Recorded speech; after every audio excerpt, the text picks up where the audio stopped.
The following segment is sponsored by Smith Injury Law and 300hurt.com. Imagine being involved in a car wreck. You might be a little bit shaken up, but you think you're okay, just a little bit of soreness. Now, if you don't seek medical treatment right away, you might be hurting your chances for compensation. Attorney Richard Smith is with us this morning. Hi, Richard. Good morning, Margaret. You've seen this all too often, I know. Somebody doesn't think their injury is a big deal after a car accident, and then it gets worse, right? That's correct. It's very important to get medical treatment right after the accident. Don't delay. It's a good idea to go to the emergency room and get checked out if you have any type of pain, injury on the scene. If not, immediately get to your family doctor or somebody right away. You don't want to let any time lapse. It's called a gap in treatment. Mm-hmm.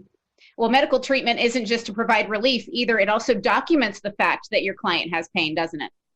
Absolutely. I mean, if you go home and you're just waiting around for several weeks in pain, there's no way to prove that you were ever in pain from the accident because you didn't document your injury.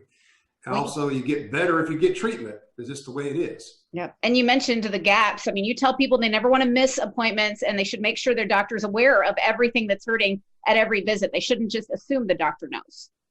Absolutely. We've seen cases before where because the person did not go in every visit and repeat the laundry list of injuries, the insurance company argues, well, you must have been fine with these injuries because you didn't mention them on these particular office visits. So everything is looked at with a fine-tooth comb. So when you go to the doctor, tell them everything that's wrong with you.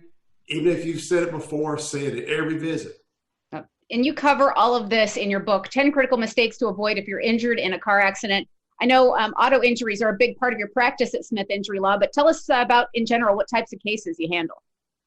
Well, we also handle workers' compensation cases, and that's the same advice I'd give on those cases. Be sure to tell your doctor at every visit what your problems are, what your pain level is, and where your pain is every single time. We also do Social Security disability cases as well. It's also very important that you treat for those cases. If you're disabled, but you don't go to the doctor, you can't prove your case. Well, people can request that book from you. They can get in touch with you by calling 300-HURT or visiting 300hurt.com. Richard Smith, Smith Injury Law, thanks so much for being here. Thank you, Margaret.